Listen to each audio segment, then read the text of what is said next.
Hi, everybody. Welcome to Talk Show with Erin. So grateful to be present with you. This is the space where we marry Eastern ritual, Western psychology, so you can heal, align, and grow. Today, we are diving into 4 different writing practices that you can use to emotionally regulate, drop into your most authentic self, and work towards your deepest desires and dreams. We are going to talk about scripting, morning pages, bullet journaling, and fear inventory. And every single writing modality is best for different themes based on your goals, desires, and dreams. Let's start with scripting. Scripting is a profound manifestation practice. The way scripting works is you write in the past tense. So you get to decide if you're pen and paper or if you're typing in a fresh Google Doc, whatever feels of highest alignment for you. Something that I recommend, especially because we are still early on in the year, is to take out your paper and pen and write down, this was the best year of my life, and this is exactly what happened. When you are scripting, you are writing in past tense as if it already happened. So I took action on, I traveled, I loved, I created, I birthed, I moved through. And you want to dive into feeling states. So connected to the feeling state that you are truly calling in for yourself, and then writing as if it already happened. So you get to decide if you are writing about the past year. You can even practice as if it is a Friday evening, and maybe you practice this on Monday mornings, but you can write on Monday morning, reflecting as if it was already the end of the week. This was the best week ever. This is exactly what I did. The reason scripting is so deeply profound is scripting offers you course correction, reflection, what you actually desire to happen in a given amount of time. Make sure you are connecting to lower belly breaths. When you are moving through scripting, you want to harness the feeling state. You want to be deeply grounded.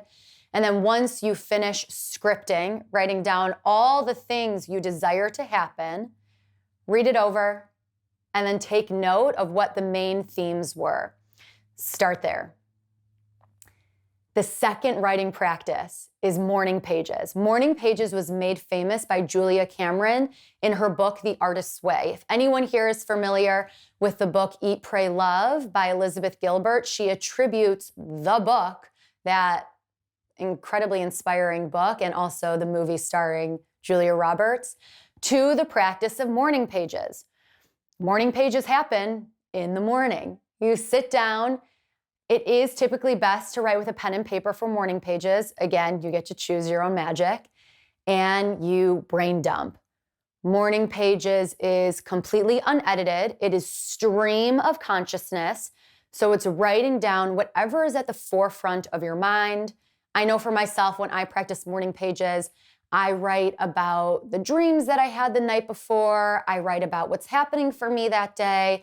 I write about the themes that are very present for me in that moment. It is unorganized. I'm sure a lot of my words are spelled wrong. The purpose of morning pages is to drop beneath the surface.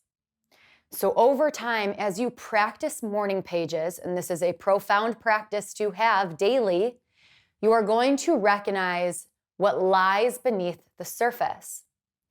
You will notice themes over time. You will notice the same words that you come to as you are writing in your morning pages.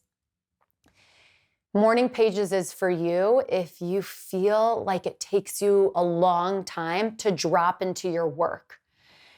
If you are very scattered throughout the day, and then a lot of things need to happen for you to come into your zone of genius. Morning pages clears out all the clutter. It is recommended to, it's going to look different for every single person, but if you can write down a minimum of 1 full notebook page, I think more is sometimes better. If you have a lot of thoughts going on in the morning, try morning pages to organize your thoughts, to drop in, to declutter, to become clear. Super profound practice. The third practice is bullet journaling. And I feel this became very popular during COVID. So many people got into bullet journaling.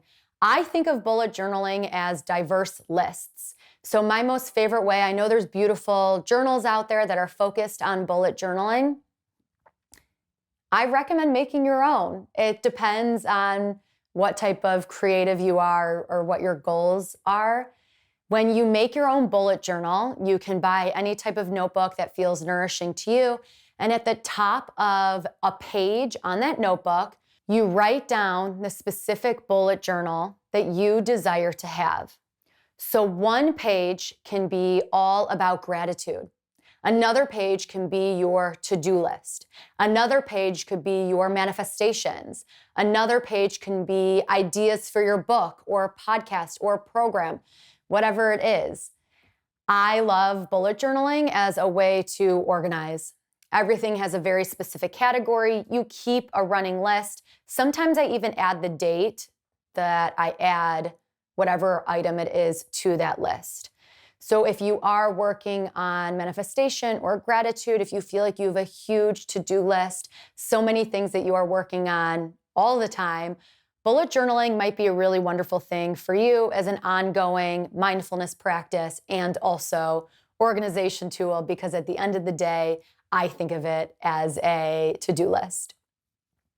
The fourth and final practice that I recommend is something called fear inventory. Before I moved to India in 2015, I was so nervous and I really needed to really drop in to myself. And it was really hard for me to move throughout the day when I was so anxious and so nervous for this big move that I was going to take to the other side of the world.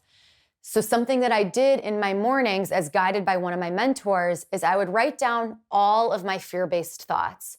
So I would take out a paper and pen. This one is important to do, paper and pen. And I would connect to my breath and I would allow myself to feel the fear. I would allow myself to, in a very controlled, emotionally regulated, calm manner, connect to my fear-based thoughts and think about all the things that I was really nervous about. I think we're so hard on ourselves sometimes in the spiritual self-help, self-development world when we are fearful or anxious.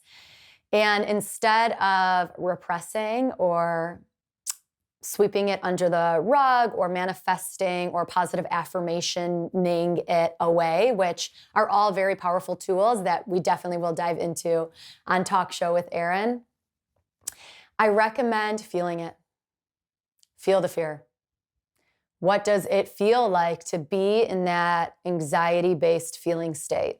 And write down every fearful feeling, every fearful thought, every fearful scenario that comes up for you. I recommend setting a timer on your phone for 5 minutes, maybe even less depending on how grounded you are. You want to make sure you're grounded when you're diving into this practice, and write down all the fear-based thoughts that are coming up for you. It feels good to know that there is an outlet for the fearful-based thought patterns. Write everything down. When the timer goes off, you are done. So just make sure you are honoring that timer. And then once all your fearful-based thoughts are written down, you read through it once. You read through it once. And then you take this piece of paper and you have 2 options. You can rip it up and throw it out or recycle it. Or you can take it to, I'll do this in my sink sometimes, I'll light it on fire.